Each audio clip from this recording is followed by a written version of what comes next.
Já, góða kvöldið. Velkomin á Frelsi TV á live í skræfi. Ég hef nú ekki gert nein vídeo í svolítið langan tíma.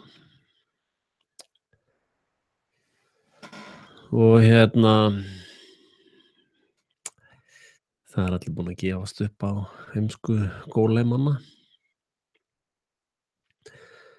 sem að verið er að smala í stríð núna út alla veröld. Og fá ekki manneskjur það sem það eiga skilið.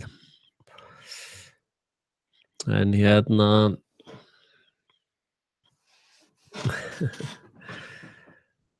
þið vitið það er allt í sataníska heimnum, þá er alltaf allt lesið aftur á bak og plöturnar spilaðar aftur á bak. Og ef þið snúið við live á ensku er evil. Live er evil. En ef þið snúið við íslenska liveinu mínu þá er það væl. Þannig ég er svona væli plebbi. Bara væla eitthvað. En það er nú til margt verra en vælið. En ég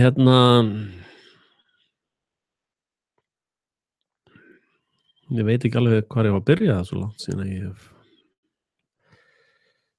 haft orku og tíma í svona væl þátt.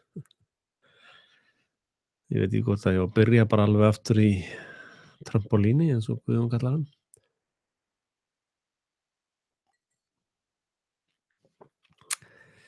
Ég held við ættum kannski að kalla hann bara spaðatromp.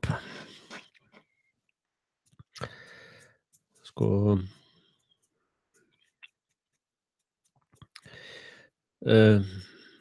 það sem að náttúrulega er að gerast er að Evrópa var svona farin að segja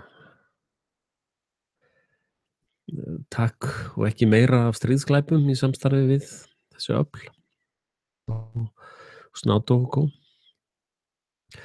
Þannig að Evrópuþjóðir voru farnar að velta gæla við þá hugmynd að byggja upp sinn eigin her. Megið tjá okkur ef það er eitthvað vesen á soundinu, ég heyri ágætlega í mér. Og Evrópubandalagið,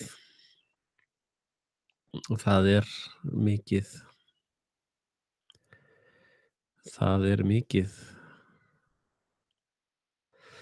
þar verið að vaxa upp andstyggð á þessum þjóðarmorðshernaði. Og það er aðalástæðan fyrir að Bretland dróð sig úr. Og við áttum okkur á því að bara fyrir 50 til 100 árum þá voru Bretar og Bandaríkjamenn bara út allan heim að stýrðu bara öllu, eins og við sögðu. Sólin sest aldrei á breska heimsveldi, sko. Og það eru svolítið breyttir tímar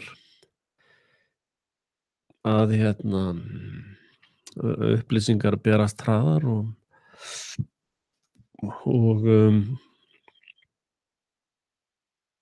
svona gamlar lygar ganga hægar. Þetta var tíðnin miklu minni, sko. Þetta er eins og Pearl Harbor var falskur fáni og síðan var Bay of Tonga og það voru svona lengra á milli falskra fána. Núna er þetta orðin bara vikulegur atburður og því dregur úr áhrifum slíkra verkfæra andskotans. Og þetta er eiginlega orðið handónýtt drusl, eins og núna þessi falski fáni í London er algjör brandari, sko. Og það tekur þetta enginn alvarlega, menn bara, það er og það er það sem er að gerast og Trombolini hann er ákveðin viðbrögð við þessu þar sem að held að Trump hafi ákveðið að bæta við 56 milljarða eða billjónir dollara í hergagnaðinaðinn hjá sér. Við vitum að Bandaríkjamenn framleiða meira af herdrasli heldur en 7 næst stærstu hergagnabrjálæðingar og hann bætti við þann sturlaða budget 56 billjón dollara og Rússar sem að ógna heimsfriði eru með 48 billjón dollara held ég í hergagnaðinanum sínum. Og það er náttúrulega gríðarlega mikil heimska í heiminum, mikið af heimsku fólki og fólk virðist trúa því að alls staðar þar sem að IMF er ekki með seðlabankann sinn, að þar verði svona leiðtogar sturlaðir allt í einu. Og það sturlast allir leiðtogar sem er ekki með seðlabanka frá þessum fávitum. Og við sjáum nú bara á Íslandi að bankarnir eru Goldman Sachs er til dæmis frægur glæpabanki sem er búinn að hreiðra svo sig hressilega á Íslandi núna og hefur hugsanlega fjármagnað mikið í pólitík og í þessum sirkus sem hefur verið á Íslandi. Og það liggur nokkuð ljóst fyrir og þessar aðfarir að mönnum og Panama Trump og fleira slíkt er allt saman fjármagnað af Goldman Sachs og George Soros og NATO NATO og öllu þessu viðbjóðsliði sko. Og við sjáum líka að á Íslandi bara komið fullt af einhverjum útlendingum sem eru þingmenn og að tala um að leggja fram lög þar sem að geti verið útlendingar bara. Og í ljós hefur komið að ráðamenn þjóðarinnar eru allir Danir eða einhver útlendingar bara. Og Benedikt Jóhannsson heitir Sóveka, en hann virðist skammað sín fyrir nafnið, hann er ekkert að flagga því nafni. Og Bjarni Ben er nú skildur honum, þannig að hann er nú með eitthvað Sóveka blóð í sig líka og kettlingin vinstra megin í vinstri grænum, hún er Thorlacius eða Thorrensen eða eitthvað TH og forsetinn er Thorlacius eða Thorrensen og hann vildi nú ekkit segja fólki frá því í kosningunum sko. Og þetta er allt saman bara einhver útlendingar og svo er Sóveka í peningamálastefnunefnd Seðlabankans og þetta er allt saman bara voðalega svona sorglegt sko. Og víkinga ættbálkurinn situr bara heima og runga sér yfir fátækt sinni sko. Það reynir einhvern veginn að runga sér yfir greiðsluseðlana sko. Og eru svo bara að plammera mig sko. Ég er vondikallinn sko. Að benda þeim á ömurleika lífs þeirra. Og þeir eru orðnir svo heimskir að meira segja að þegar ég komi fram með þessar snilldar hugmyndir greiðsluverkfall þá voru menn með alls konar svona kenningar og pælingar það hvað þetta var allt saman ómögulegt. Og greiðsluverkfallið er ennþá í fullu gildi. Meira segja núverandi formaður Hagsmunasamtaka heimilanna, hann Villi sem að fjárfestir í einhverjum, hann er bara fann að segja já, verðtryggingin er bara sanngjörn sko. Þannig að þetta er bara þeir eru bara fávitar með hóri nefna sko, því miður. Og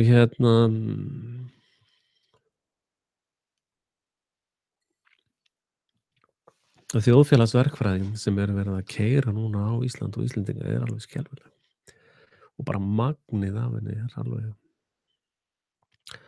alveg ótrúlegt, sko. Ég átti nú ekki von á svona miklu magni. Og þið sjáið það að fjölmiðlar eða svona fjölmellur landsins, þær eru svona vilja svona bannfæra skoðanir eins og mínar. Og takið eftir því að svona þegar að falskir fánar hafa verið framkvæmdir, þá hafa þeir nú hringt í mig og spurt svona hvað mér finnst um þetta. En þeir hringdu ekkert núna út á London, sko. Þannig að þeir munu ekkert óska eftir neinu alternativ sem sagt sjónarhornum á áróðursstarfsemi sína, sem er mjög skiljanlegt náttúrulega. En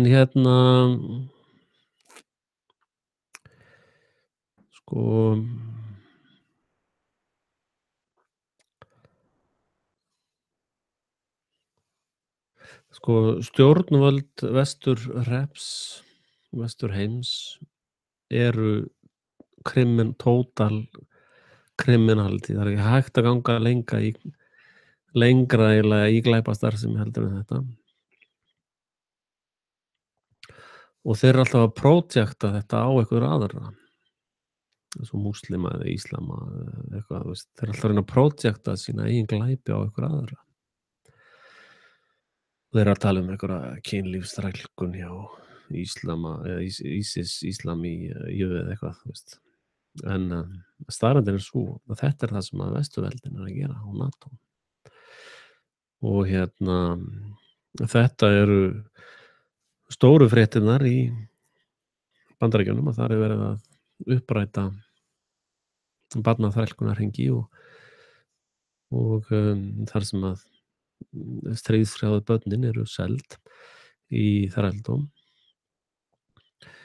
Og það eru heppnu börnin, sko, af því að hinn börnin eru tekin og hvítu hjálmarnir halda þeim niðri meðan að skorun er úr þeim líffærin.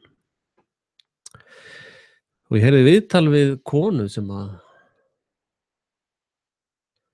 þetta er ekkert planað, sko, ég veit bara algjörlega úr einu öðru. Það var óarugleislegt allt. Að sko, það var kona sem að sonur hennar var fyrir slysi og farið var með hann á spítalann í sjúkrabíl og fjölskyldan þar í sjokki og þá kemur læknir og segja að hann mun ekki meika það, sko. Og það hafði nú verið eitthvað kettlingarna á appi í kringu þess að hann.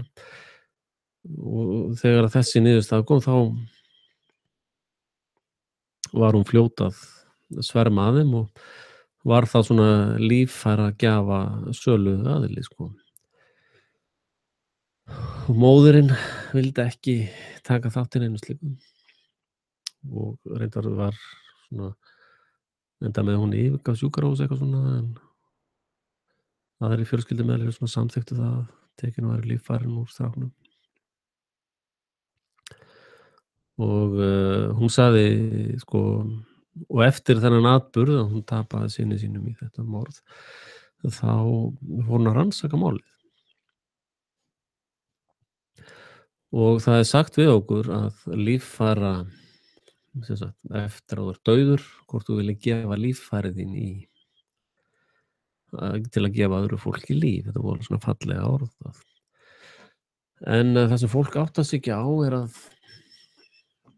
líffæri úr dauðri manneskju eru einskis nýtt. Þú verður að ná líffæranum úr lifandi manneskju. Og móðirinn fór að rannsaka þetta betur og og einhvern veginn fann hún það út að syni hennar hafði verið gefið lömunarlyf í sjúkrabílnum til þess að láta líta út eins og hann væri að drepast, sko. Og á sjúkrahúsinu var hann tvisvar eða þrisvar gefið lömunarlyf og síðan voru öll líffærin skorin úr honum lifandi og end of story, sko. Og í öllum þessum stríðsátökum þá eru þessir læknar án landamæra og hvítu hjálmarnir sem fengu Óskarsverðlaun og allt þetta lið, að stór hluti af þessum stríðsglæpum í þessum löndum snýst alls konar svona business. Og fyrirtæki sem heitir Dynacor til dæmis, það var bara nappað í þessum business, selja börn í kynlífsþrælkun og líffærasölur af stríðshrjáðum löndum og bara þvílíkur viðbjóður sem eru að koma upp á yfirborðið. Eða það hefur reyndar alltaf verið blasað við augum á fólki en fólk hefur bara afneitað þessu því að fólk er svo heimskt. En sko, þeir eru áttaga á því hvað þetta fólk er sturlað sem að stjórnar okkur og stýrir. Og þetta fólk stundar barnfórnir og er með alls konar svona kinky kynlífsstöf í kringum börn. Og það eru valdstjórnir heimsins sem eru í þessu. Og að trúa því að íslenska valdstjórnin sé eitthvað undanþegið í þessu er barnaskapur. Og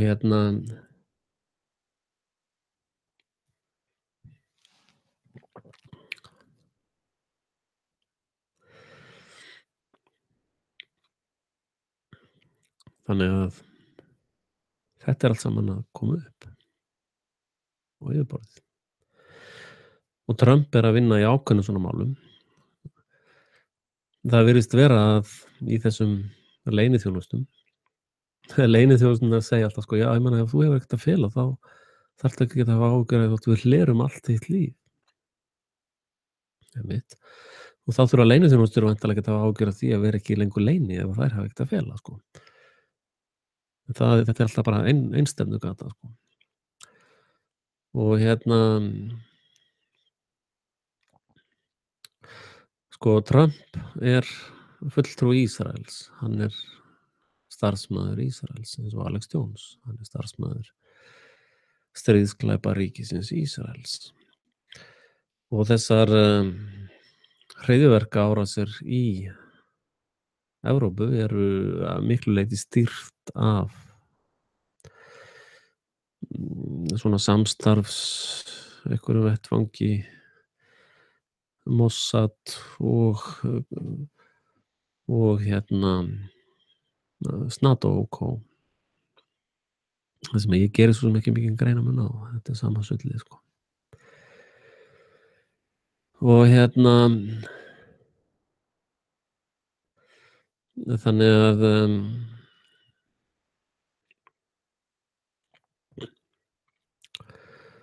sko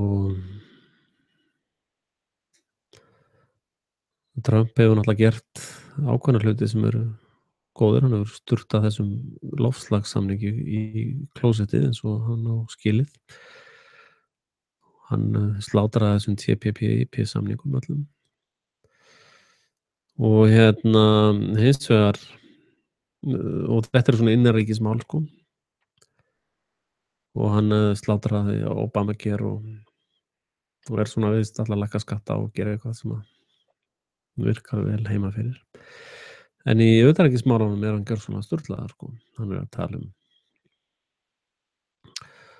tala núna að ráðast inn í Norður-Kóreu sem er náttúrulega ekki með IMF seðlabanka.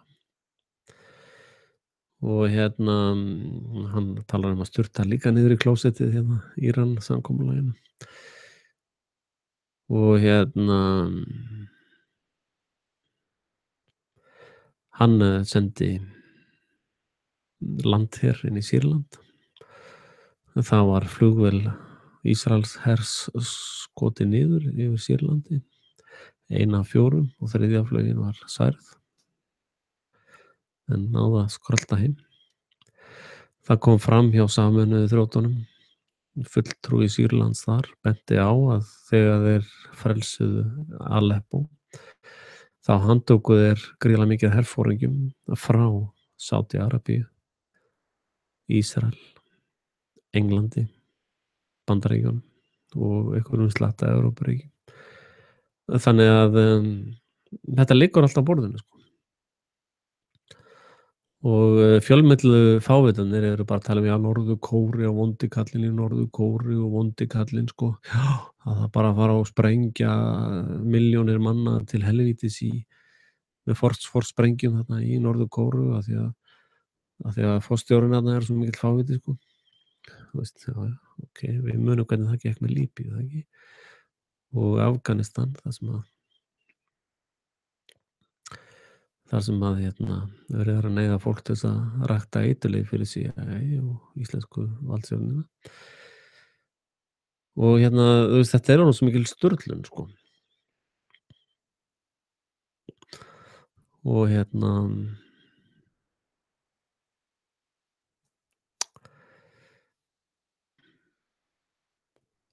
nú er verið að tala um í Svíþjóð að skylda fólk í herinn. Ég er að fara að hervæða meira. Og við vitum að glæpaverkið sem heitir genocide er mjög slæmt. Og það eru háar tölur af fólki sem hefur verið genocide. Það hleypur á 100 milljóna. En það sem enginn segir þér frá er democide.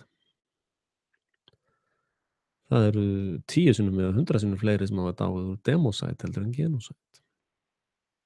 En það er enginn að segja þér frá democide. Ég er ekki eins og viss að þú skiljir hvað það þýðir. En democide er það þegar ríkisstjórnin drepa sitt eigið fólk. Og ástæðan fyrir því að Frakkland núna og Belgía og Brussel er bara með hermenn á öllum götum og það verður núna í London fljótlega.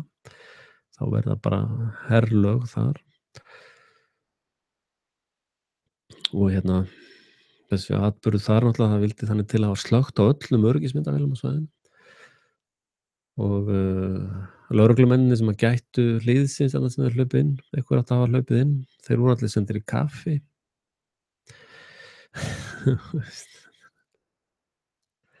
Svo sáfust þarna þessar silkibrúður sem er út um allt í þessum leikritum. Að málið er sama sjá á Íslandi, þessar vélbyssuvæðingar á valdstjórnarplöpunum eða lögguhaugunum eins og ég kalla það. Þetta beinist ekkert gegn Grýlu og Leppalúða, þetta beinist gegn þér, litli fáviti. Þetta beinist gegn demo gókonum, eða demo heimafólkinu. Og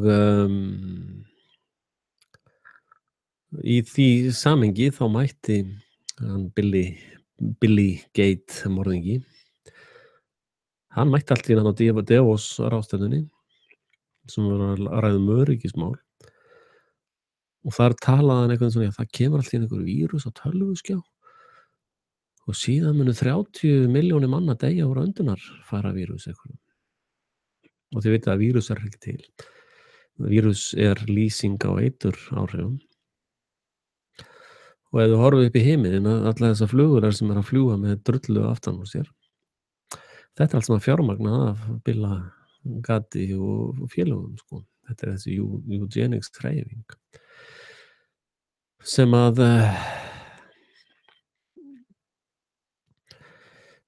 að á rætur sína að rekja aftur í eins langt að við getum rakið okkur aftur. Sennilega aftur, já, veist, Faraó eða Babylon eða hvað þú vilt ganga langt aftur. Að sko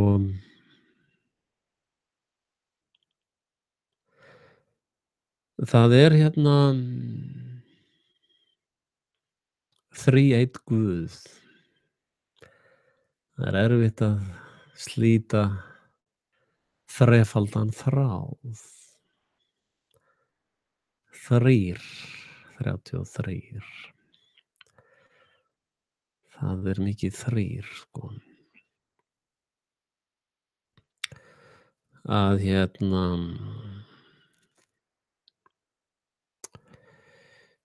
Sko, þið vitið það að ég hef kallað harmagreturnar trúmann. Ég hef sagt að þeir séu miklir trúmenn. Og þeir virðast ekki átta sig, og þeir eru ofta svona að prumpa yfir Biblíuna og Jesú og svona. Þeir virðast ekki átta sig á því, eða þeir náttúrulega eru psykopatar og lygarar, sko. Allavega tala þeir fer eftir því sem þeir segja, sko, þá virðast þeir ekki átta sig á því að þeir eru hluti af trúarbrögðum sem er 540 árum eldri heldur en Jesú gamli. Þeir tilheyra trúarsöfnuði sem byggir á kenningum Platós, sem er skáldsagnapersóna. Bæði Plató og Sókrates voru aldrei til, frekar en Leonardo da Vinci. Það er svona skáldsagnapersónur. En það sem að ritin sem kennd eru við Plató segja og kenna er þrískipting valdsins. Það er sem sagt elítan sem að heldur allri þekkingu og eru það sem kallast í biblíufræðum andaveru vonskunnar í hinum geimnum. Það er elítu þekkingin og annar hluti, það er hluti númer 1 á væntanlega, við erum að telja þetta. Hluti númer 2 er ofbeldisliðið sem eru heimskir hermenn og heimskar löggur. Og þriðji hópurinn eru hinir holdsveiku eða gólemin eða þú. Þetta er sett fram í fræðum skáldsagna persónunnar Platós. Og þar er lagður grundvöllur undir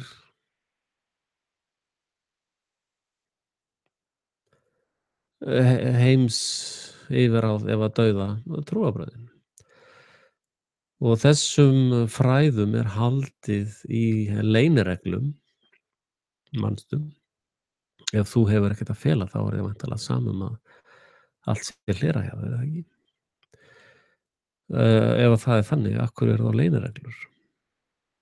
Já, tala um það, ég fékk hérna bókagjöf, ég ætla að sýna ykkur það, bíddu.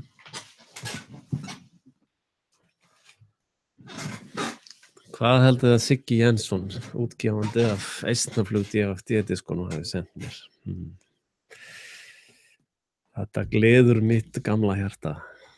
Bræðrabönd, sko. Og ég er aðeins búinn að blaða í þessum bókum og ég vissi reyndar ekki að, ég hef ekki séð þessa bækur fyrr. Ég vissi ekki að Úlfar spilaði saman hérna Protocol of Elders of Sion inn í þetta rit. Og hérna, og síðan senda hann mér falið vald líka hérna frá frímorranu sjálfum. Þannig að það er mjög spennandi. En hérna sjáum við í þessari bók langa lista yfir ríkisstjóra, forseta, ráðherra ríkisstjórnir á Alþingi, bæjar og sveitarstjórnum, dómarasætum, fjárhirslur, embættismenn, fræðslumál, prestastefna, kaupmenn, SÍS, sem ég vann reyndar í sem unglingur barn, hernámið, athafnasemi, sambönd, fjölmiðlun, verkalýður í musteri Salómons, ættabönd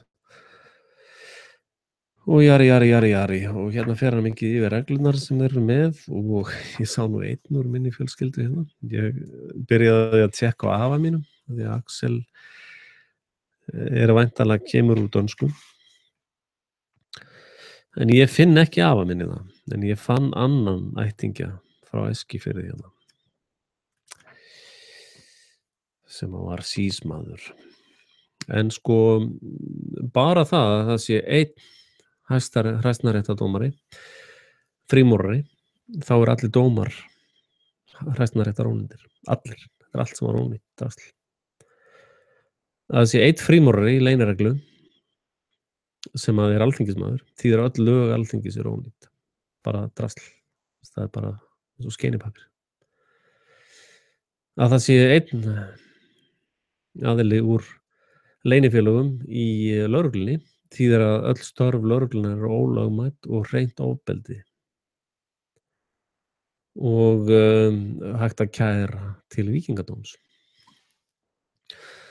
Þannig að ég þakka Sigga fyrir þessa bókagjöf. Og ég hef áður fengið eina gjöf held ég, sem voru peningaseðlar. Það gladdi mitt gamla hjarta líka. Það var reyndar aðeins yngri. Hún kom fyrir 1-2 árum. Þannig að ég er ennþá að bíða eftir harðfiskinum. Þetta er gaman aðeins. Þegar menn svona hjálpa manni í lífinu. En sem sagt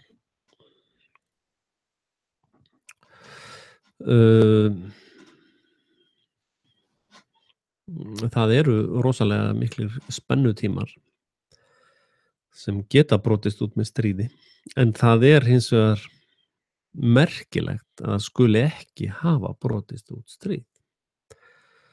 Og það finnst mér alveg ótrúlegt sko. Þess að í Evrópu eða á þessum svæðum sko. Og það er að rísa hér upp í Skandinavíu, þar er að rísa upp víkingar. Það er einmitt annar Wolfpack hérna í Svíþjóð sem að einn af þeim var í viðtali hjá Red Ice Radio. Og þannig að það er svona Skandinavar eru alveg bara búin að fá upp í kok á þessum helvítis kannamellum og Brusselhórum sko. Og það er nú þessna sem er spreyjað svona mikið yfir Skandinavíu allri að það verður reynt að ganga frá okkur þannig. Og þetta eru hernaðaraðgerðir gegn okkur og sama er með bóluefni. Að þetta er ekkert sem ég er að segja, þetta er bara einfaldlega það sem að Billy Gatt sagði. Það sagði bara, ég meina, til þess að fækka mannkyni þá munum við nota heilbrigðisþjónustu og bóluefni. Það var það sem hann sagði.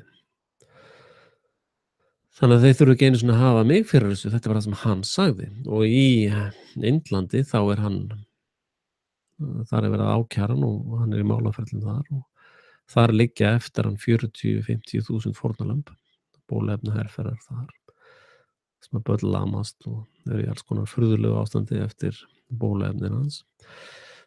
Og við sjáum þetta á Íslandi. Ég heyrði það í Harmagrætunum í dag, þar er að tala um að bara banna fólk í íþróttafélög eða börn í íþróttafélög eru ekki bólusett og banna þeim að koma í skóla og bara er ekki í lagi með þetta fólk. Og hverjir er að hlusta á þessa fávita sko? Ég er bara áhuga á því. Hverjir eru þessi hlusta á þessa bjána? Og þið sjáðu nú að þessi fáu skipti sem það voga sér að ringi mig. Þá er ég nú fljótur bara upp í efstu sæti og satt lengi á efsta sæti á vikulistanum hjá þeim síðast. Og þá vorum við nú að tala um þetta Psychot dæmi. Og sko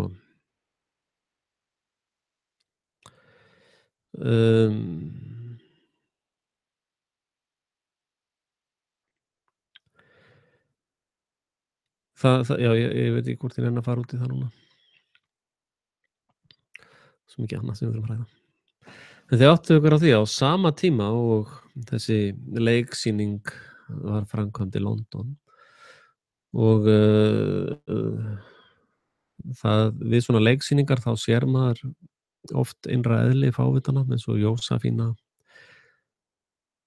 Lína Watson eða Joseph Watson hann hjá Infowars og Alex Jones sjálfur. Þetta í þessum atburði þá sérðu fyrir hvern þeir eru að vinna. Og þú sérð á Íslandi fyrir hverja flestir miðlar eru að vinna sem að taka þetta bara upp og byrja að hamra á múslimahatri eða ISIS eða hvað er kallað grýlu í dag.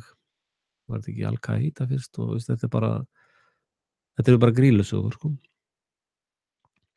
Og alltaf að reyna að æsa fólk upp í alls konar vitleysu sko. Og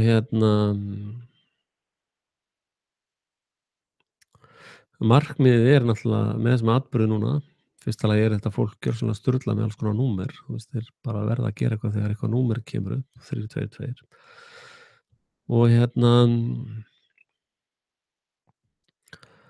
Og reynda núna þá hittist það þannig á að þessi atburður, yfirleitt þegar svona atburður gerast þá er það cover fyrir einhverju verra. Þess að þeir vilja draga athyglina frá ákveðnum fréttum. Og það var í Hvíta húsinu, þar er verið að skoða það að Trump var hleraður og allir hans aðstofamenn. Og stríðsglæpaherrann Obama fyrirskipaði það, virðist vera. Og kvöldið áður, en þessir 5 eða 10 eða 8 hafa dáið þarna í London, þá skilst mér ég hef ekki fact-checkað það, en ég hef það eftir Gerald Celente sem að er mjög þekktur fyrir að fact-checka allt sem hann segir. Ég heyrði það í viðtali í dag á Ritchie Allen show, þannig ég geti double-checkað það. Að hann talaði að daginn áður en þessi atburður gerist í London þá voru tæplega 400 almennir borgarar sprengdir í tætlur í Jemen. Enginn að tala það. Enginn. Bara þögn. Og Jemen er fátækt land sem getur sér enga vörn veitt. Svíar seldu Sádi-Aröbum róbótana úr Saab þrotabúinu. Þannig að Svíþjóð er samsekt í þessum stríðsglæpum gegn Jemen. Svíar eru stríðsglæpamenn. Þessum þjóðin, Svíar. Og nú er bara það kom nú ykkur fram sem sagði að það væri milli 100 til 300 saklausir borgarar sprengdir í tætlur á viku í Jemen. Milli 1 til 300 börn, konur, gamalmenni, fólk sem getur enga björg sér veitt. Og það er hann í Mosul. Og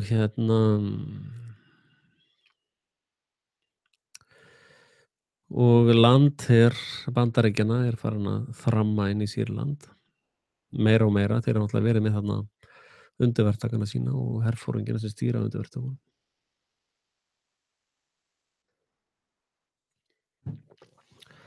Og svo sjáum við þetta voru að runga sér saman hann Trump og Merkel, sem að Trump var að heimta meiri peninga frá öllum ríkjum í stríðsglæpina sína.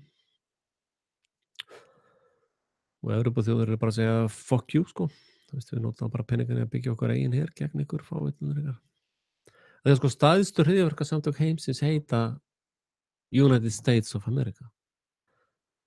Það eru þeir ásamt Ísrael sem eru stærstu hryðjuverkasamtök heims. Og bara ever. Og þeir reka pyntingabúðir.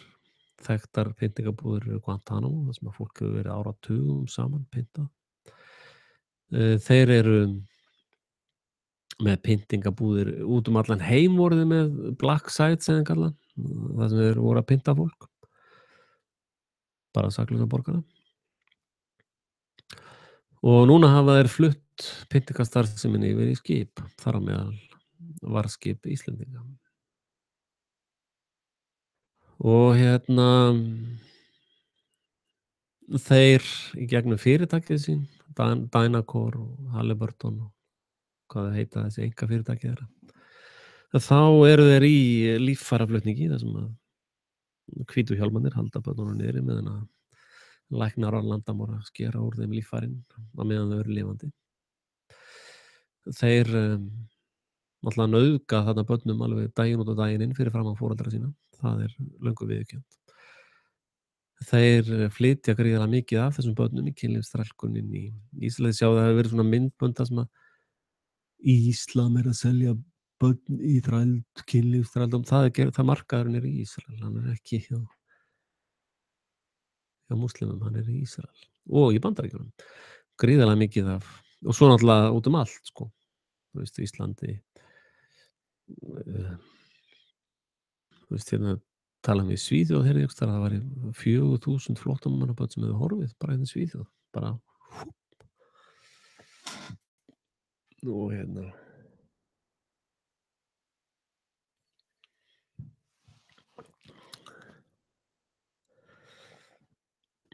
þannig að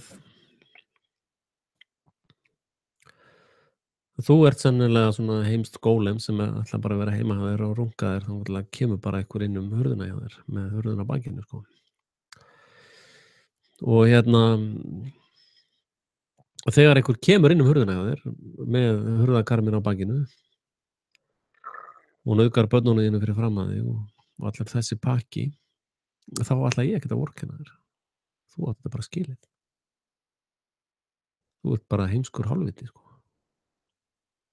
Til dæmis þeir sem hafa tapað heimilunum sínum, Íslendingar svona sem hópur er að kvarta, við bara bankarnir fóru svo illa með okkur, bara það er bara allt svo ómulett, bara fuck you, ég bauð ykkur að bóka reiðsluverkfall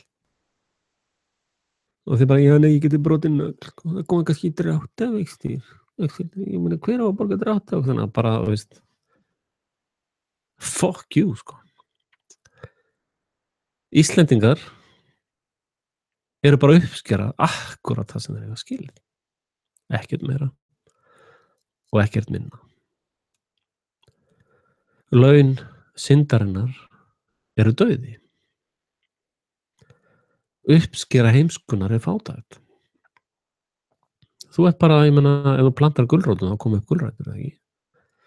Ef þú plantar blómum þá koma upp blóm og ef þú plantar þá koma væntanlega brauðsber. Það er ekki þannig að ef þú plantar gulrótum þá koma upp brauðsber. Það virkar ekki þannig. Ef þú situr með kartöflur þá koma upp kartöflur. Oftast svona. Að sko, þú uppsker bara eins og sáir. Og eins og laun syndarinnar eru dauði, þá er laun heimskunnar fátækt. Og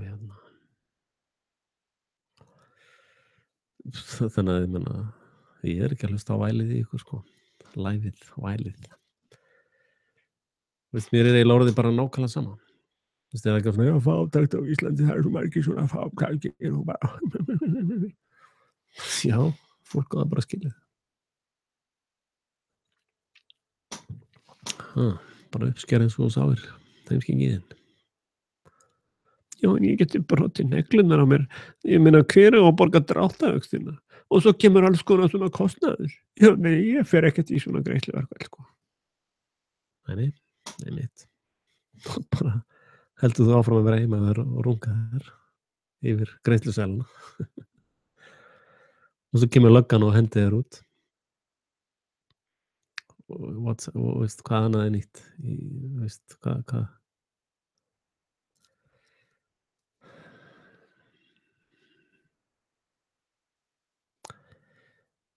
Það er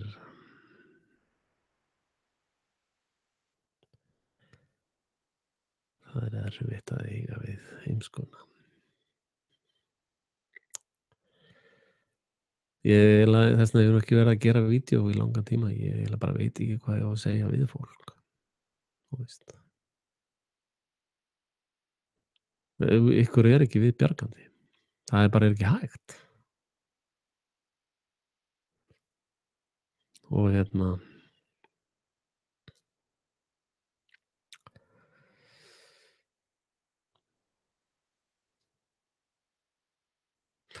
Sko elítan, hún er eiginlega miklu hún á eiginlega bara skilið að vinna leikinn, sko.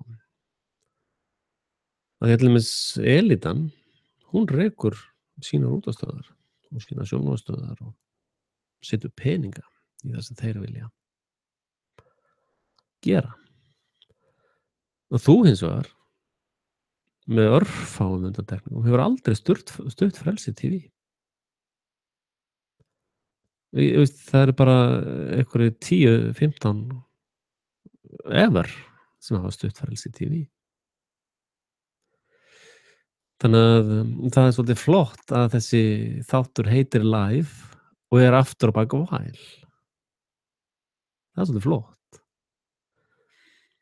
Af því að flestir eru bara svona vælukjóar sem eru bara að væla eins og lítið börn, sko. Ég var bara búið að ræna mér öllu draslinu og bara mí. Já, heyrðu, ert þú til í að styðja Frelsi TV kannski 1000 kall á mánuði? Nei. Nei. Þú ert bara svona athyglisfjúklingur, sko. Já, nei, ég er nú ekki að fíla svona alveg formatið á þessu hjá þér, sko. Ég er nú meira fyrir svona Kastljós-format. Já, ok. Horfðu þá bara farðu þá bara að horfa á Kastljós og rungaðu þér yfir því og ert ekki að væla í mér. Bara fuck off, sko.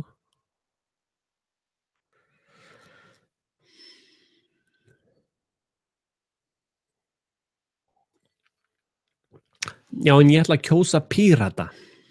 Já, einmitt. Já, þeir eru með svona gagnsæi á stefnuskránni, sko. Já, ok, hvað fékk hún Birgitta mikið borga fyrir þetta acting career eða aðstoðan við þessa bíómynd?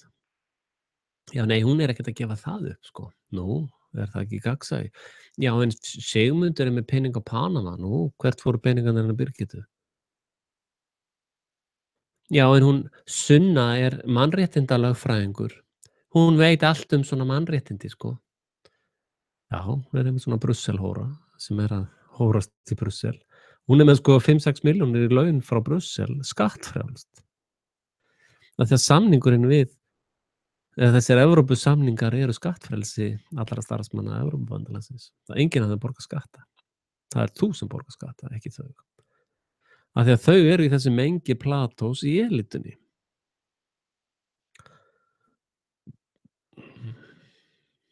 Þú ert ekkert í elitunni. Þú ert í drullunni. Þú ert hálfviti og heimskingi. Já, ég ætla ekki að fara að flytja banka, sko. Ég meina, það kostar mig 5.000 kall að fara úr Arion banka yfir í þennan banka. En af hverju bara hættur ekki að skipta við alla banka? Af hverju hættur ekki að nota peninga? Já, nei, það er svo erfitt, sko. Nú, af hverju? Já, það er bara svo erfitt, sko. Ég meina, ef maður fer í greiðsluverkfall þá koma svona dráttarvextir, sko. Já, og hvað? Já, nei, ég ætla ekki að fara að borga einhverja dráttarvexti, sko. Og svo getur maður lent á vanskilaskrá, sko. Já. Og hvað? Já, nei, ég er svo sem alveg til í byltingu, sko. Og að mótmæla á Austurvelli fyrir framan krónuna konga þarna. Fyrir framan krónu danska kóngsins. Og ég ætla að mótmæla peningamálunum og fátækt og lágum launum og öllu þessu, sko. Já, það hús hefur ekkert með það að gera. Það er upp í Seðlabanka. Þau ráða öllum peningamálunum. Sóakapakki þar upp frá. Og Thorrensen og Nordal og hvað heita allir þessir vitringar. Já, nei, þú ert bara með svona samsæriskenningar, sko. Já. Fólk segir mér bara að þú sért geðveikur, sko. Já. Það er bara fólk er að segja það. Já, einmitt. Ég skil það alveg að fólk, heimst fólk sem að sér ekki út úr helli Platós er á þeirri skoðun, sko. Ég átta mig alveg á því. Já, bara svona kenningar og sé eitthvað bara við séum einhverjum helli að hlusta á Bergmál, sko. Þetta er bara eitthvað bara rugl, sko. En þú, sko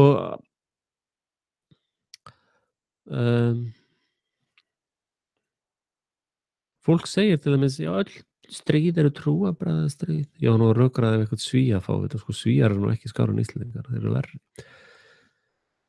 Og hann byrjaði eitthvað að segja mér, já, ég meina, öll stríð eru trúarbragðastríð. Ég meina, ha? Einu stríðin sem í gangi eru ríkisstjórnarstríð.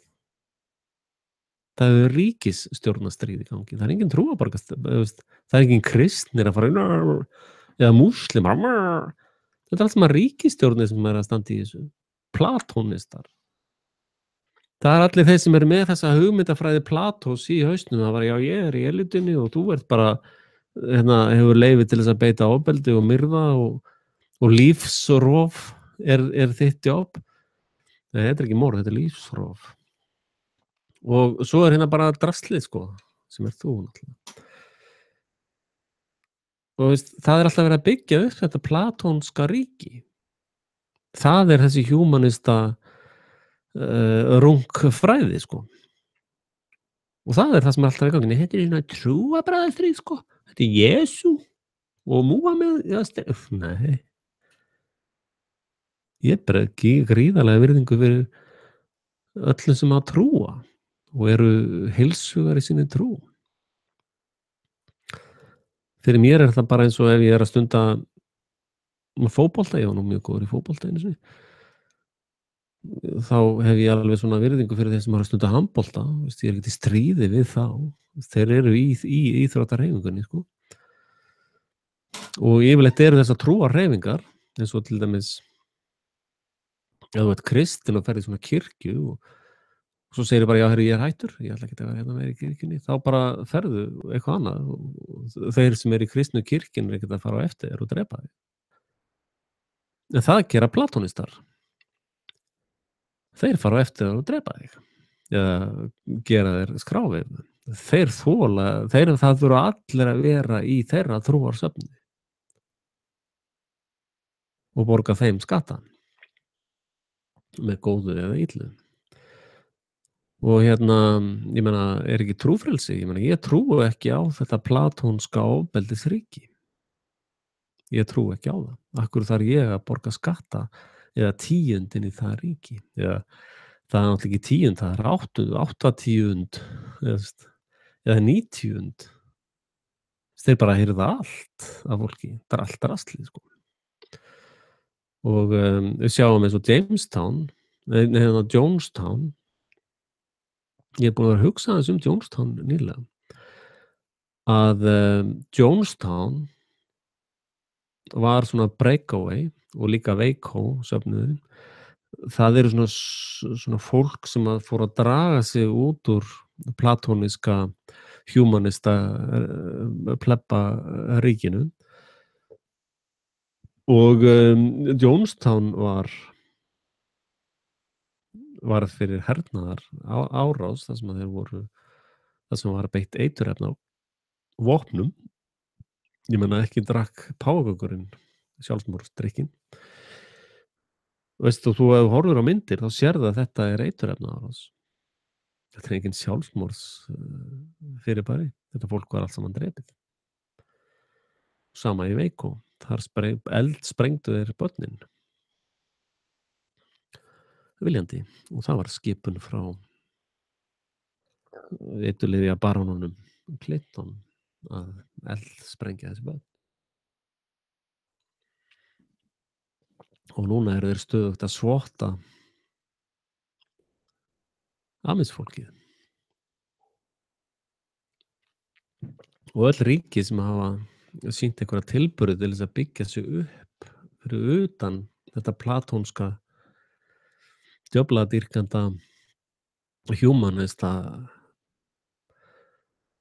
drullu viðbjóð, það er bara mætt með fórsprengjunar þar. Írak var svona að gera alls konar stöf, sko, voru ekki með neitt seðlabanka frá þessum glæpamönnum og voru bara í alls konar svona pælingum, sko, með sitt efni eða með sína olíu.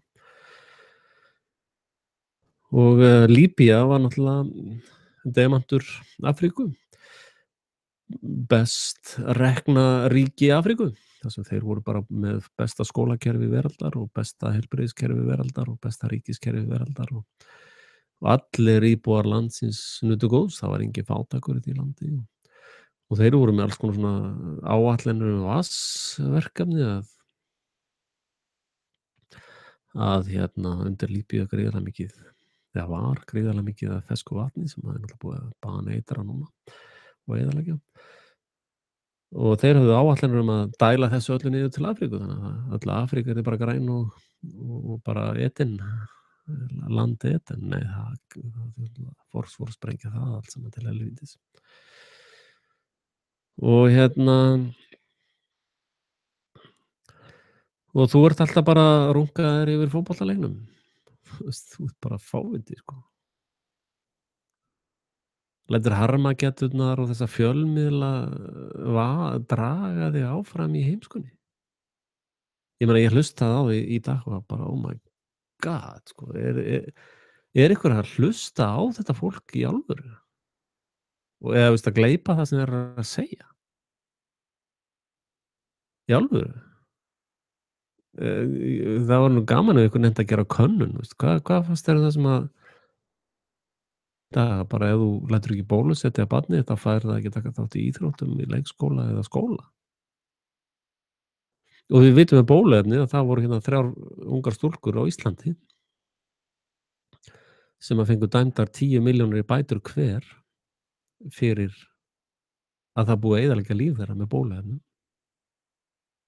Og það er þú sem að borga þann reikning, heimski skattgreiðandinn, það er ekki læknirinn sem borgar það. Eða læknafélagið eða læknastéttin eða bóluefnaframleiðandinn, nei, það er þú sem borgar. Og þessar 3 ungu konur sita uppi með ónýtt líf. Þess að þær eru lasnar fyrir lífstíð. Og 10 milljónir fyrir eitt líf er nú bara útsala, sko. Og þessi læknavísindi, til dæmis þegar að þeir það er gerðar svo miklar kröfur öryggi bóluefna, það eru gerðar svona rannsóknir, sko. Og þá eru þeir með eitthvað svona bæklaða vírus eða eitthvað svona drasl, sko. Og placeboð hjá þeim er með öllum eiturefnunum, sko. Í placeboðinu þá er aluminium formalínið, allt eiturefna kokteillin er þar í placeboðinu, sko. Og lyfið er þá eiturefnin með þessum ímyndaða vírus, sko, eða bæklaða vírus eða hvað ég kalla þetta. Þetta kalla þeir læknavísindi sem að ég kalla heimskuvísindi, sko. Það er ekki til heimskara fólk heldur en læknar. Þetta eru hálfvitar. Kári Stefánsson er mesti hálfviti sem að vafrar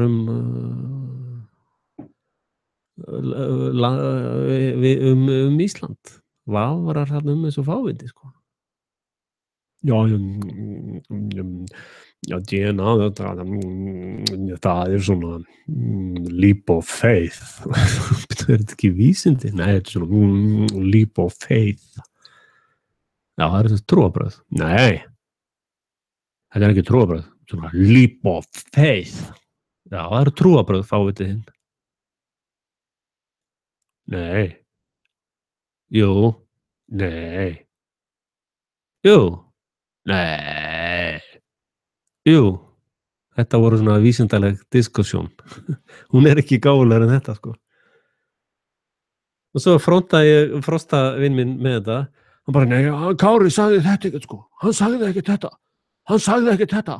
Þetta er bara til á rekord, sko. Hann sagði, það sem ég var að gagnrýna, ég var að segja, hvernig tengjur USB-tengi við DNA-útskriftina? Það er svona leap of faith, sagði Kára fíblið. Og svo frontaði Frosta með og sagði, heyrðu, hann sagði þetta, var leap of faith. Nei, hann sagði það ekkert. Jú, hann sagði það, nei. Þetta er svona gasljós, sko. Það er svona kallað Þannig að, kamarinn sem þið kallað það gasklefann. Já, þetta er gas, við erum hérna í gasklefanum. Sem sagt gasljós, þið vitið hvað það er? Nei, ég veit það ekki. Hvað er ykkur? Er þetta bara harðkjarnaliðið sem er að horfa á mig eða er þetta einhverjir fávitar líka? Ég veit það ekki. Svei mér þá.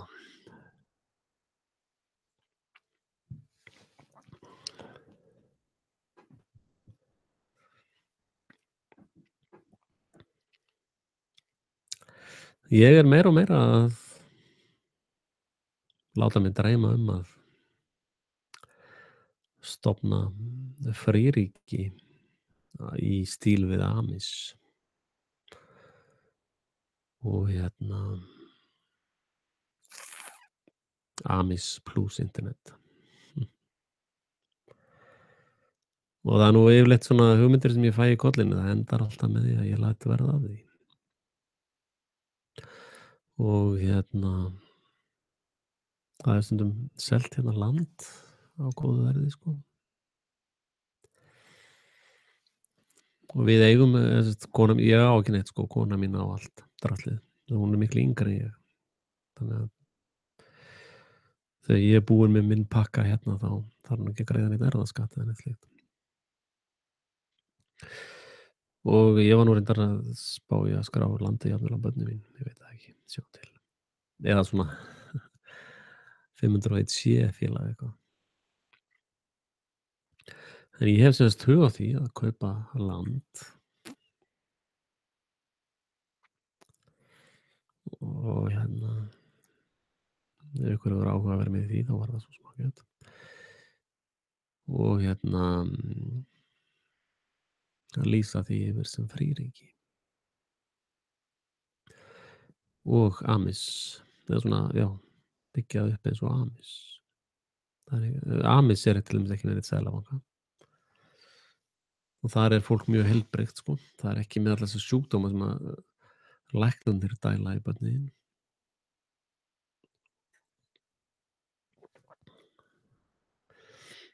Og núna er þeir að tala um sko mislinga, þetta er svo ábúðslega hættulegu sjúkdómar. Amma mín fór nú með mig bara í heimsókn það sem voru mislingar til að tryggja það að ég fengi mislinga. Hún var hjúkrunarkona, eina fyrstu menntuðu hjúkrunarkonum Íslands ever. Þannig að hún fór með mig út allan bæ til þess að tryggja að smita mig af mislingum. Og nútíma læknafávitar, þeir eru svo miklir heimskingjar, þeir rísu fyrir peningana en ekki fyrir heilsu þína. Að þegar að barn fær mislinga, þegar mislingar eru þannig tegunda sjúkdómi og þú farið mislinga og farið gríðarlega mikinn hita. Og við vitum það að til þess að laga gott kaffi þá þarftu 96 gráðu hita. 96, 7, 8. Þetta er alveg bara við suðumark.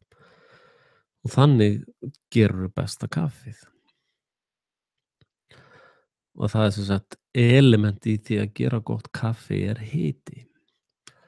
Sama er með blessaða mislingana að til þess að tryggja ævilangt ofnæmi, ekki ofnæmi, heldur ofnæmi, eða ónæmi, fyrirgefðu. Til þess að tryggja ævilangt ónæmi fyrir mislingum, þá þarftu að kokka líkamann, eða þú þarft að fá bara hita í 2, 3, 4 daga. Og það er prósessin við að laga þetta mislingakaffi. Þannig gerur líkamann ævilangt ónæman fyrir mislingum. Og veirur eru blekking, skilur. Ég er ekki að tala um neina veiru vitleysu hérna. Eins og geimurinn og allt þetta er allt saman blekkingar og lygi. Að sko þessi lækna fábjánar sem að ég held að sé meðal heimskasta fólk heims að þeir gefa hitastillandi lyf. Blessu börnin fá hitastillandi lyf sem að þýðir náttúrulega þau deyja jafnvel eða vera miklu lasnari og þá fer allt í vitleysu, sko. Og það er ekki af því að mislingarnir séu svo hættulegir eða svo slæmir, það er af því að læknarnir eru svo hættulegir og þeir eru svo slæmir. Þeir eru hálfvitar upp til hópa. Og já, nú mæta þeir. Ert þú að þykjast vera einhver læknir? Ert þú læknir, Axel, núna? Nei, nei.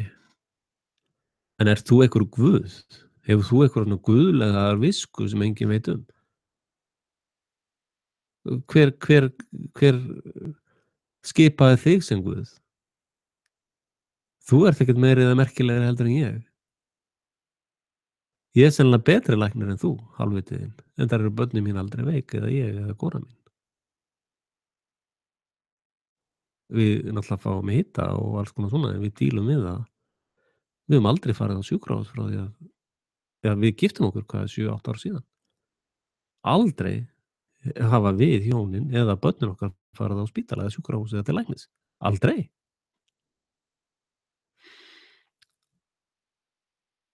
Þannig að þú þarft ekkert að segja mér neitt lækna af fábjáni. Þú getur bara farið og runkað þér með hinu læknunum. Og rukkað 10 milljónir eða 100 milljónir eða 100, ég held að Vigdís Hauksdóttir hafa talað um að ein meðferð kostaði 170 milljónir. Þú veist. Já, það er náttúrulega meiri peninga í heilbrigðiskerfið. Það þarf náttúrulega að vera með gott heilbrigðiskerfi. Já, en þið eru ekki með það. Þið eru bara fjársvikarar. Læknar eru skipuleg glæpastarfsemi. Og þegar þeir drepa eitthvað fyrir mistök eða eyðileggja líf, þá borga þeir enga skaðabætur. Það er þú sem borgar skaðabætur, skattgreiðanda fábjániðinn.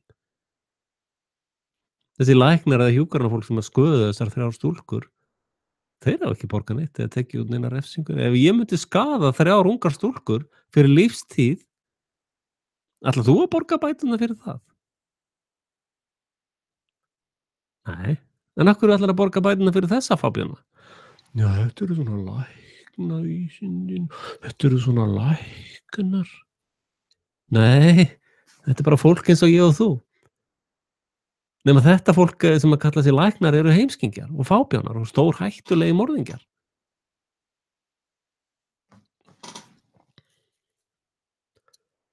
Sko við vitum öll að það er verið að drepa fólk á sjúkrahúsunum. Það er ástæða fyrir að þau vilja keyra vanskilaskrána saman við læknaskrána þína. Það er vegna þess að ef þú ert á vanskilaskrá þá drepa þeir þig. Eða ganga frá þér á einhvern annan hátt á sjúkrahúsinu.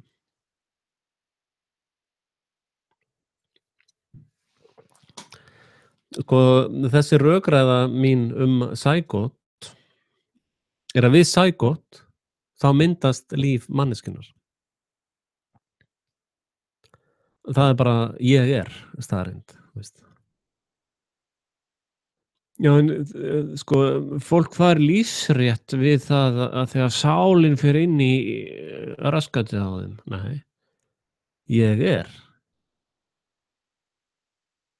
Við Saigot var ég er.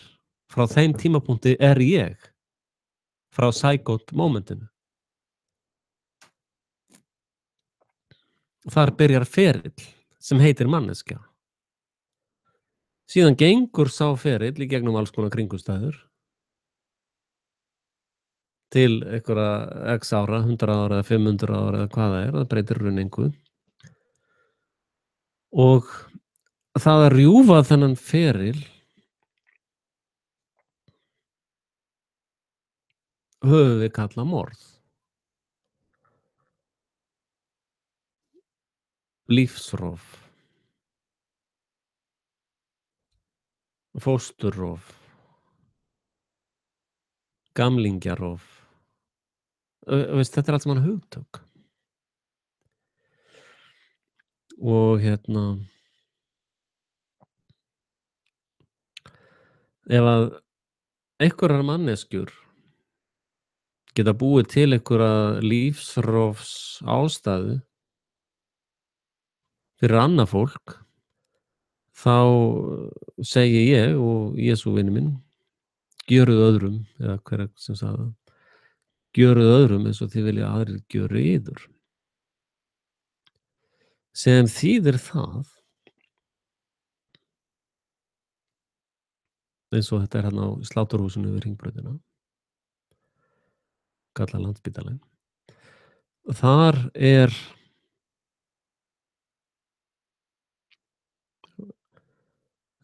yngsta lífið í kringumstæðunum sem getur ekki svarað fyrir sig.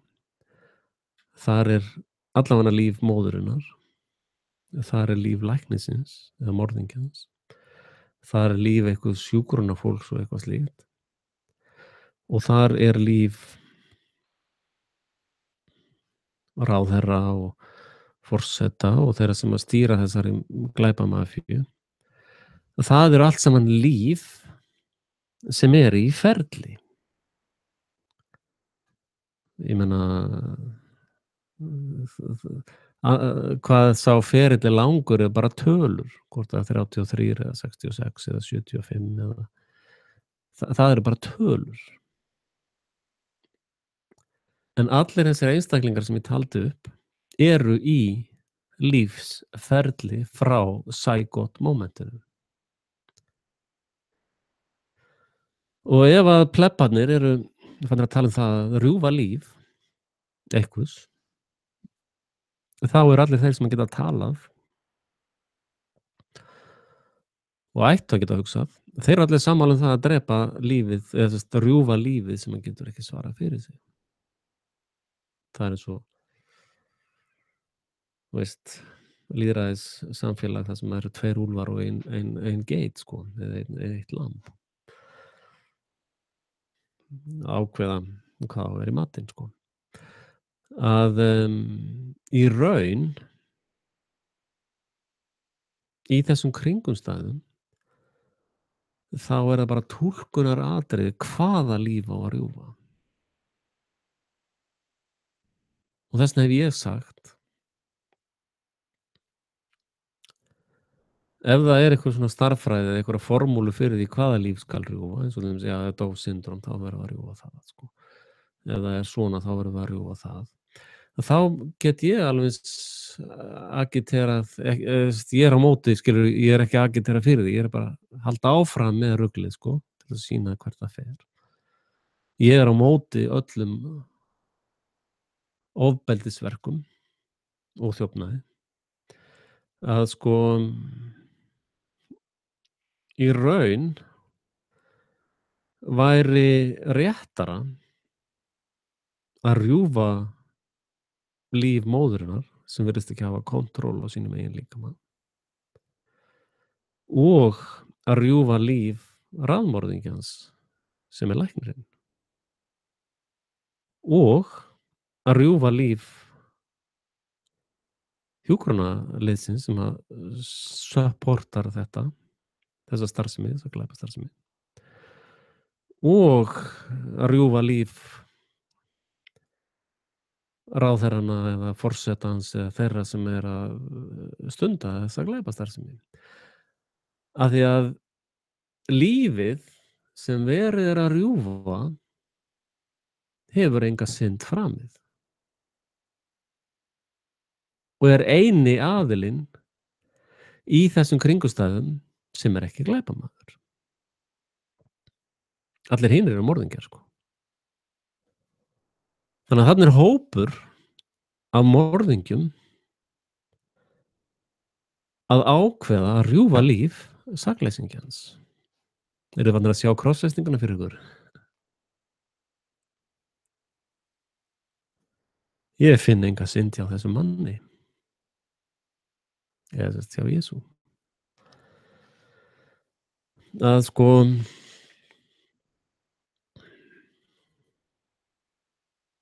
maður eða rotta? Ertu mannvera eða mannskepna?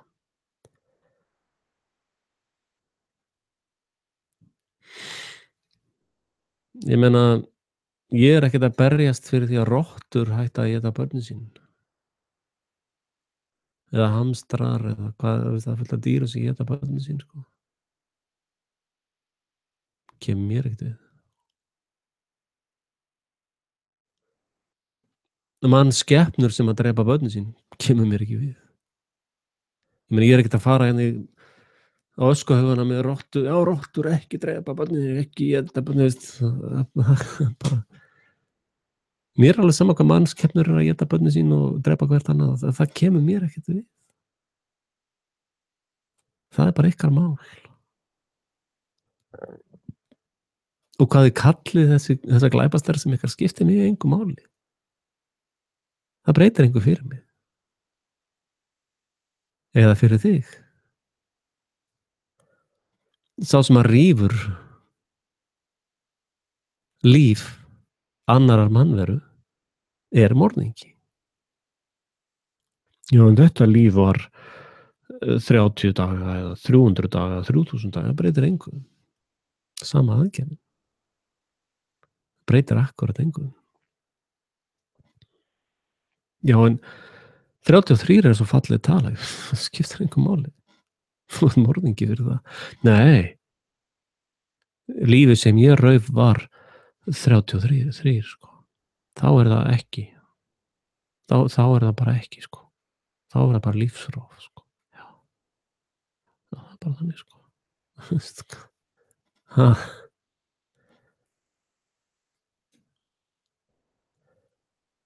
Þú ert bara morðingi af fíbl, sko. Þú styður morð.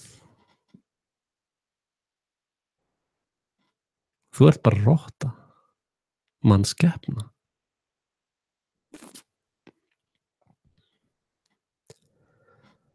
Þú átti ekkert sæti með okkur mannverunum, sko.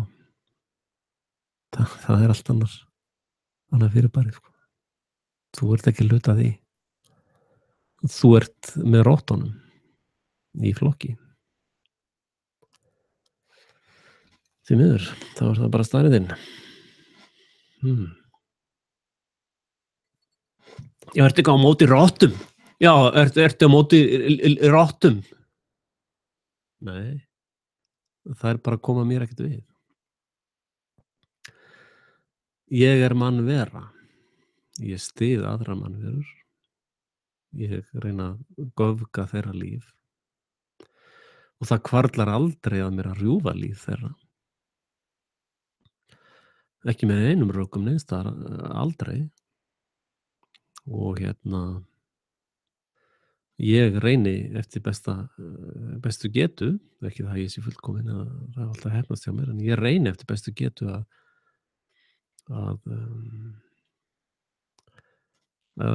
hjálpa fólki til þess að öðlast betri lífsferil.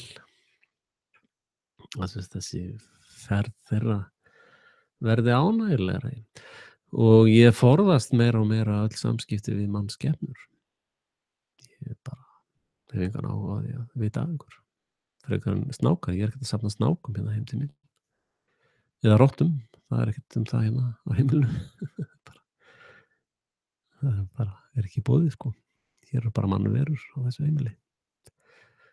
Og hér er fjölskylda sem er sterk og virkar og hér hefur engum hvarflað nokkuð tíman að rjúfa líf mannveru. Það hefur aldrei komið til tals á þessu heimili. Aldrei. Og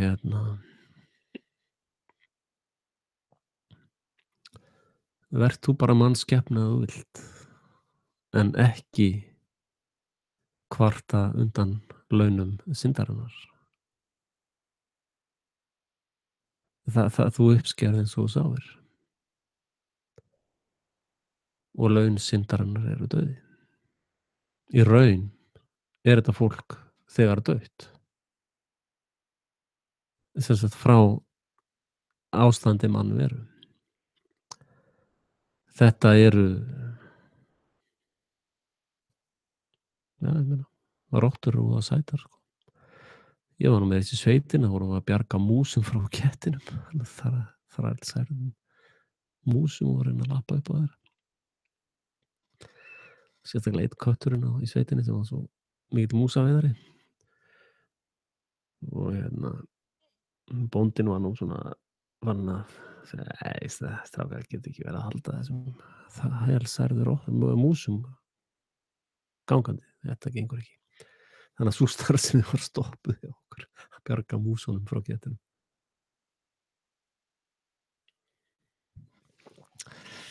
En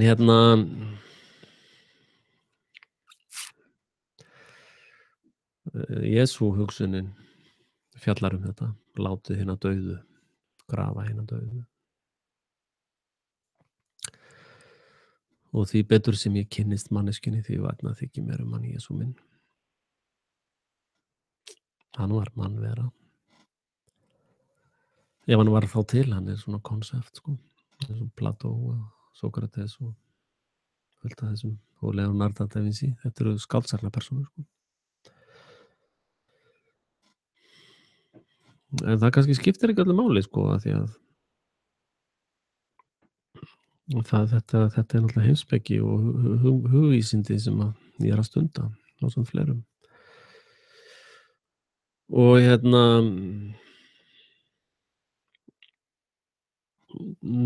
heyrt á útvarpi sögu, ég var nefndar hlusta á viðtalið þarna Péturs og Arþrúðar við hana Brusselsóruna þarna, hvað heitir hún aftur? Þórhildur Sunna. Oh my god, sko. Þvílíkur heimskingi, sko. Pírætar eru heimskasta fólk landsins í dag. Þeir sem kjósa pírata hafa náð manna lengst í heimskunni. Pírætar vinna fyrir globalistana eða þessa hugsun að jörðinni sé skipt í 3 hólf, Hunger Game fyrirbæri, og Sunna er að vinna fyrir Evrópuþingið sem þýðir að hún borgar eitthvað skatta, það er peningur sem kom þaðan. Það stendur bara í samningum hennar og sennilega hún með eitthvað 5, 6, 8, 10 milljónir í laun þaðan. Og svo er hún að fá einhver laun frá þér líka, eða þingmannalaun. Og þetta fólk er allt saman að operera fyrir sértrúarhreyfingu sem heitir Sameinuðu þjóðirnar, sem byggir á þessu platóniska, humanista, sataníska kerfi. Og í raun var Jesú, eða hugmyndin Jesú, var að svara þessu platónska kerfi. Að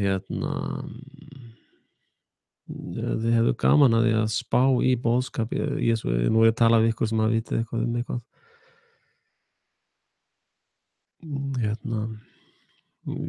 Veist, náttúrulega út gólem, þá ertu náttúrulega löngu farin, hvað sem er. En ég að tala það að fyrir ykkur sem eru alvöru, að mannverur, að það er mjög gaman eða fróðlegt að endurspegla boðskap Jesú Krists í platónska djöflaskapnum, sko. Ef þú skoðar þetta platónska ríki, það sem að börn eru tekin og mótuð inn í þessa hugmynd að elítan er bara alltaf að runga sér og allir aðrir þjóninni og svo ertu með þetta rosalega ofbeldisapparat og valdstjórnina sem að, þú veist,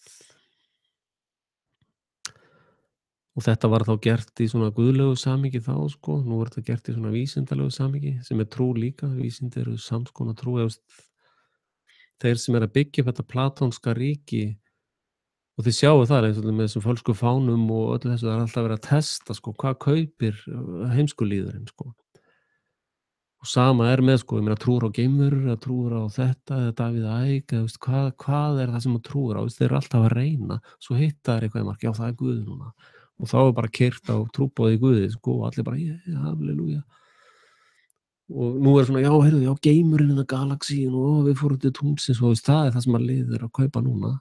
Og bóluefni, maður verður bara bólusetja allt lið, sko. Og þá vísa ég nú í Brave New World myndina, þar sem að þessi hópur er allur eitraður til andskotan, sko. Og A plus og A liðið er allt annað elítan, sko, að hlaupa og runga hvort öðru, sko. og svo þessi brútal valdstjórnar skófnir í andliti sko. Og meira þess að Hæstaréttur Íslands hefur dæmt manneskju sem var handtekin bara saklega, eða það var bara lögregla réðst á hana. Hún reyndi að verja sig. Manneskjan dæmd fyrir brot gegn valdstjórninni. Hæstaréttur Íslands er trúardómstóll, platónskur, satanískur trúardómstóll. Og hvað þeir prumpa út raskatið á sér kemur mér ekkert við. Það hefur ekkert með mig að gera. Ég tek ekkert mark á þessum fávitum sko. Þessum glæpamönnum. Þetta er bara eins og mafían að dæma eitthvað, já, hérna hárgreiðslustofan, hún borgaði ekki verndartollana sko. Þannig að við erum með Hæstarétt sko, og við dæmum bara þennan búðareiganda til dauða sko, hann borgaði ekki verndartollana. Þetta er bara sama dæmi sko. Og allir svona hugsandi mannverur myndu segja bara nei. Þú ert mafíósi, þú ert glæpamaður, þú ert að hirða verndartoll gegn þínu eigin ofbeldi. Þannig að er ekki kominn tími á þig að skoða svona lífsrofs tilboðin í vikunni? Ég meina, ef það er mikið rottur í húsinu hjá þér, þá færðu þér rottugildru eða eitur eða eitthvað. Þannig að ég meina, þannig losa maður sig við svona óværur eins og rottur eða mýs. Það er við Svíþjóð svolítið mikið mýs. Ég er með 2 músagildrur hér upp á loftinu því að þetta er að þétta hurðirnar þeirra. Ég átti að gera það sko. Og í eldra húsinu okkar þar var ég að nota gildruna líka. Það eru mjög harðar mýsnar að komast inn. En þær eru svo sem ekki að rjúfa líf mitt eða slíkt sko, þannig að þær eru mér hættu minni heldur en mannskepnur. Og vill þannig til að ég var svona slysabarn þegar móðir mín var 16 ára og var svona alveg prime case í fóstureyðingu eða fósturrof eða lífsrof eða hvað vilt kalla það. Þannig að ég er þessi litla sækót ferli sem að hefði sannlega verið látið enda í dag. Þannig að ég hef fullan rétt.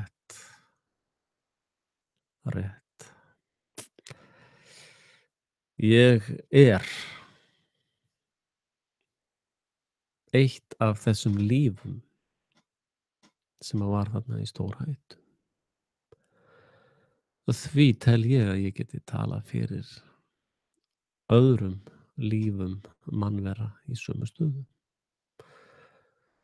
Og þeir sem að rjúfa líf mannveru við þessar kringumstæður eru morðingjar.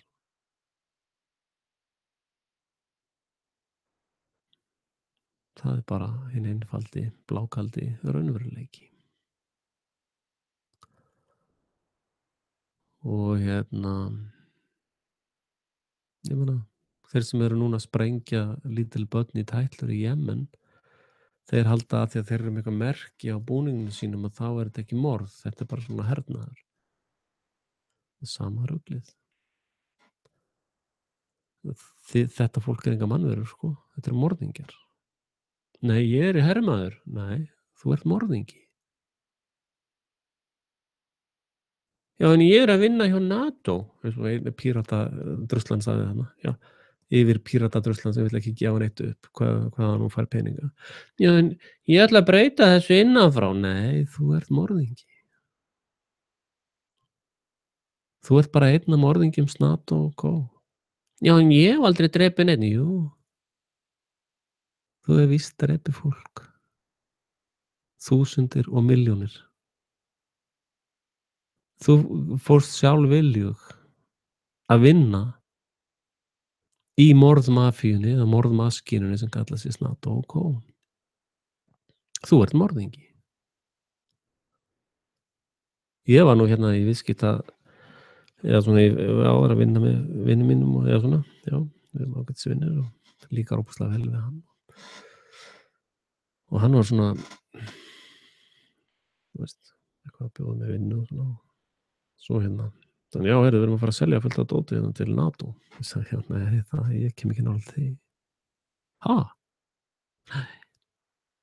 Ég tek ekki þátt í neinu sem að tengist morðingjasveitum NATO. Já, þetta er nú bara svona rafstöðvar, við erum að setja þetta í bílana hjá þeim og svona, já, nei. Ég tek ekki þátt eða vinn ekki fyrir morðingja. Eða morðingja, ég tek ekki þátt í svona morðum. Já, þetta er bara svona eitthvað rafstöðvar, það breytir engu. Nei, ekki, ég bara, veist, þú fær bara eitthvað annað með þér í það. Ég ætla ekki að gera það. Já, góður peningur, svona, já, það skiptir mig einhver máli. Ég ætla ekki að taka þátt í því, sko. Einmitt.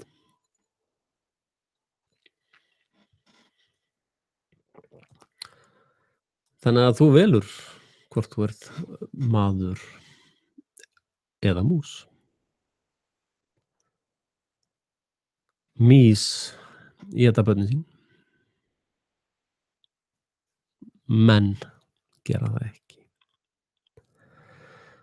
Þannig ef að þú rífur lífsferil þinna barna, þá ertu ekki mannvera. Þú ert eitthvað allt annað.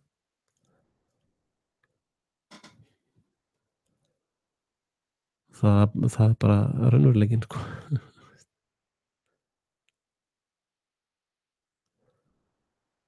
Ég er svo dómharður, nei, ég bara, veist. Já, nú er komið rigning. Nei, af hverju segir þetta? Ekki segja þessi komið rigning. Nú er það koma svona vastur og bara himnum og falla niður. Já, nú er bara svo neikvæður. Þetta er rigning. Þú er bara svo vondur við mig. Þú er bara... Nei, ég er bara að greina frá einföldustu útgáfu af raunveruleikanum sem hægt er að tjá sig um.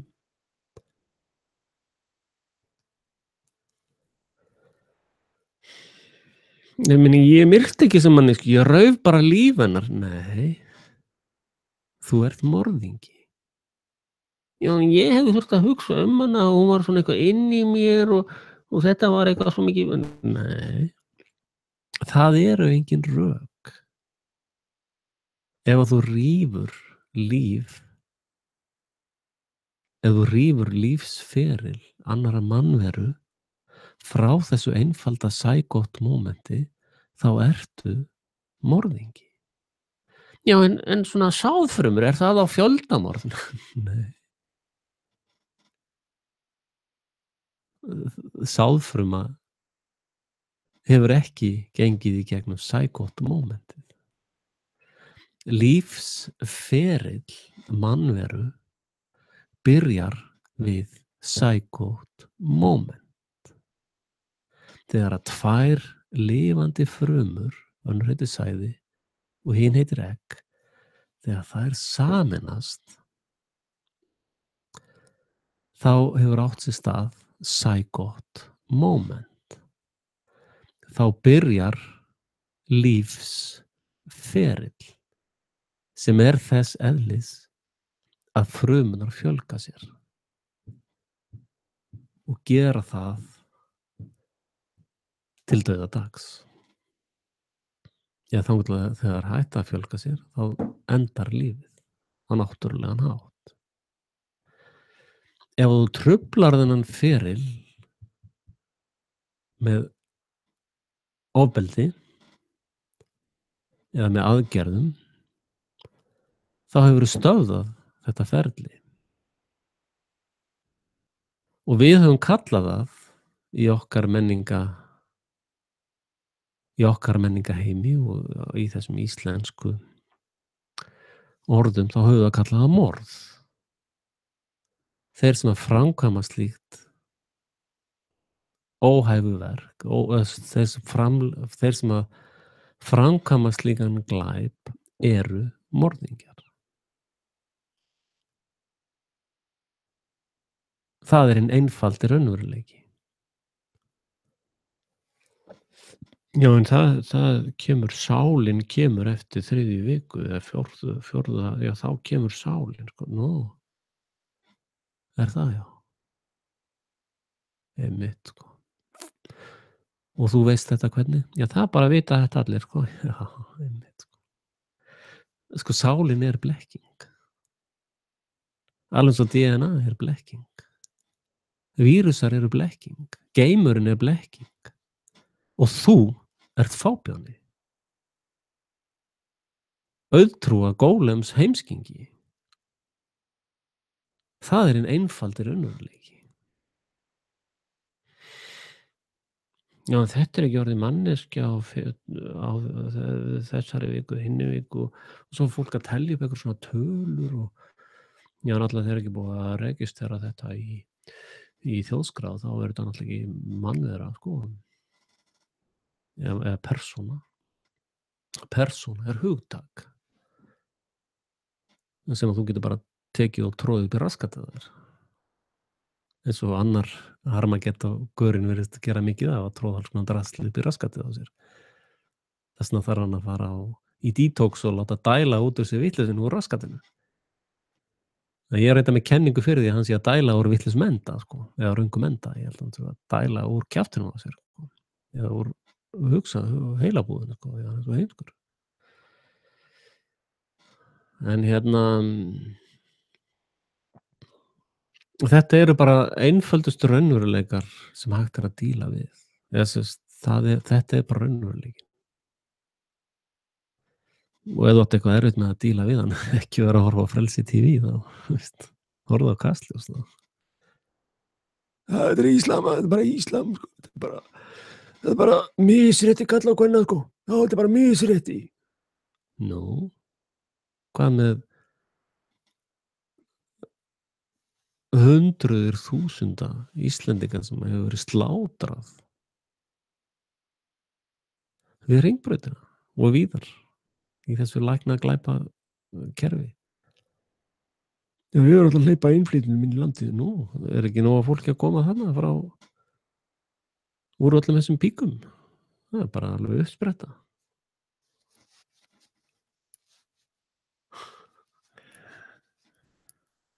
Þið eru all gólem, fáviðnar ykkar.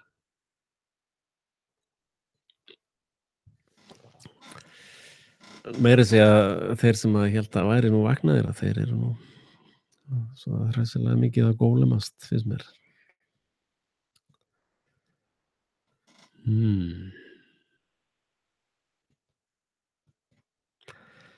Hvað er ég búin að tala lengi? Ég er alveg búin að missa tök á tímanum. Hvað er það? 2,5 tími? 1,5?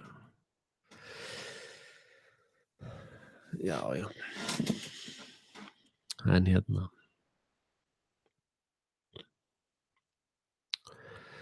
sko,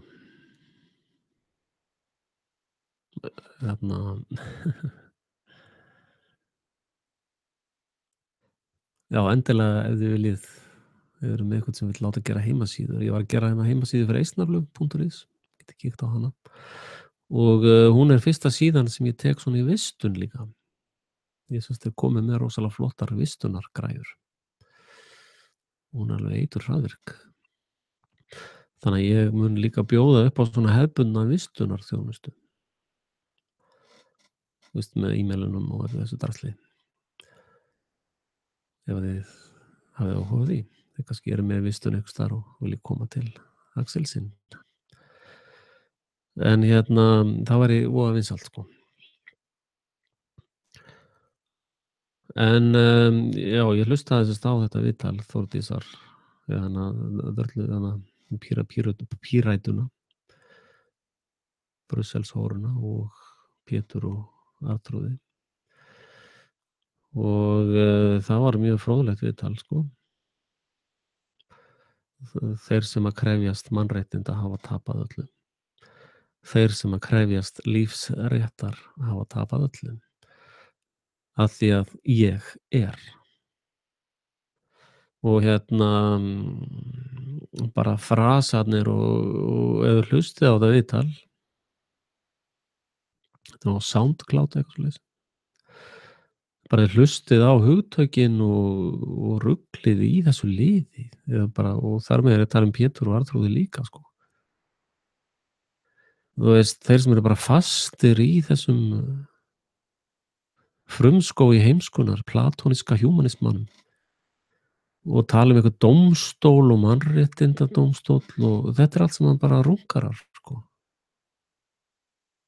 Þú veist, þetta fólk er bara fávitar, heimskingjar, fastir í eitthvað svona platónískum ímyndunarveiki, sko, bara já, ég er hluti af elítunni, sko, já, þetta er bara einhver svona, þetta er bara almúgin, sko, við bara, já, þau þurfa að borga skatta en ég borga enga skatta, sko.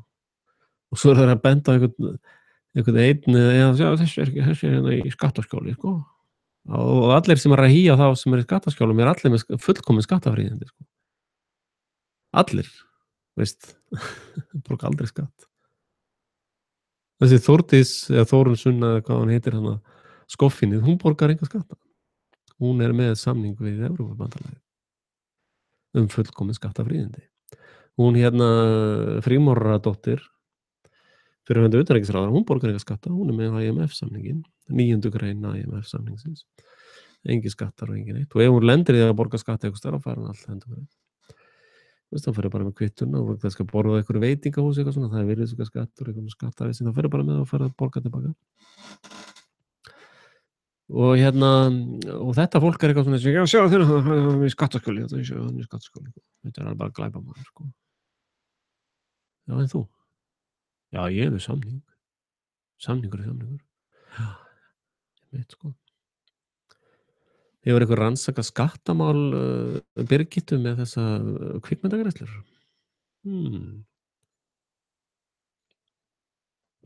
Meira að segja lögmenn greiða ekki skattar nema bara þeim sýnist, sko. Já, veist, þeir langið það.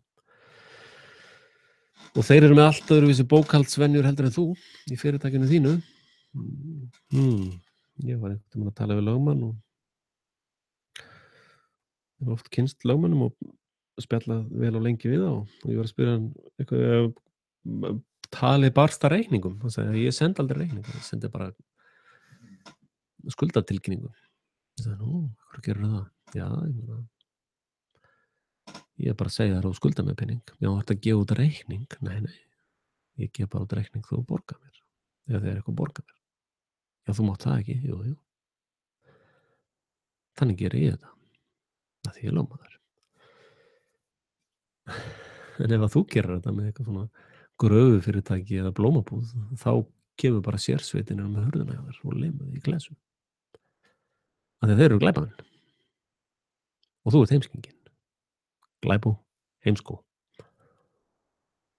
Þannig er bara það. Og þú ert meira að segja svo heimskur eða heimsk og þú fattar ekki hvað er góð fjárfesting að styðja Frelsi TV. Þú bara fattar það ekki. Pældi í því að ég geti verið allan daginn í að sinna þessu starfi. Ég þarf náttúrulega að vinna helling. Þegar ég get ekkert sinnt þessu. Og það bara gerist ekkert. Það bara er það þannig. Og þú heldur bara fram að væla. Lær og væl. Það bara er það þannig.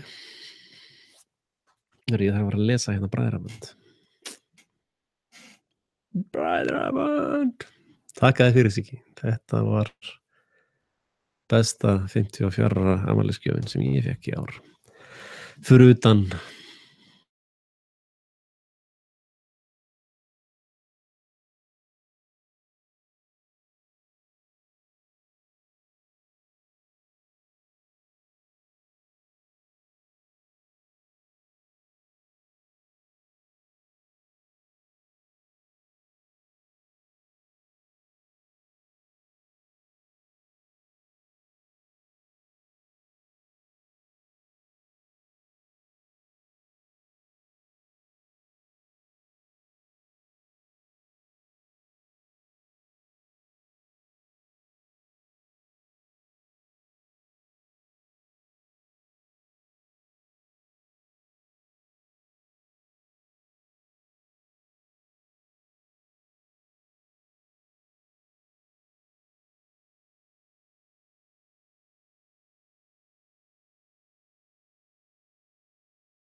Já, já, já, já, já, já. Hello, hello.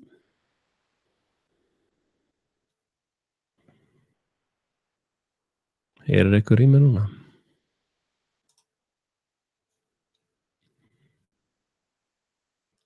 Hello.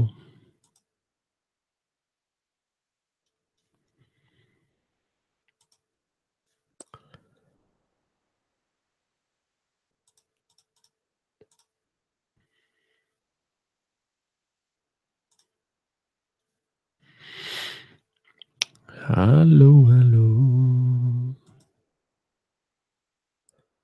Hljóð, engin mynd, já. Hörðu mér nú. Hvað á það að þýða, maður?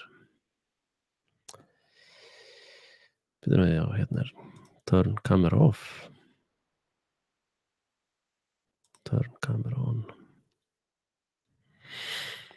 Já, ég teki eftir því að það er mikið verið að þvælast á tölvunni á mér, sko.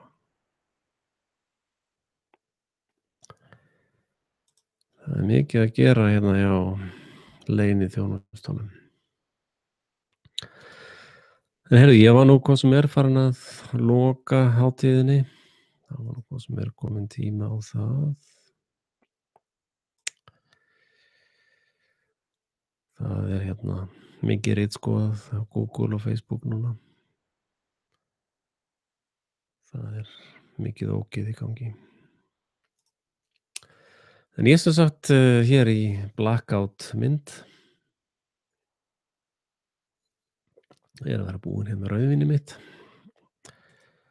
Þá þakka ég ykkur fyrir komuna og minni ykkur á að styrkja vælið á Frelsi TV. Og hérna þakka gjöfuna frá Sigga. Það var mjög vinsælt. Og bara góða nótt.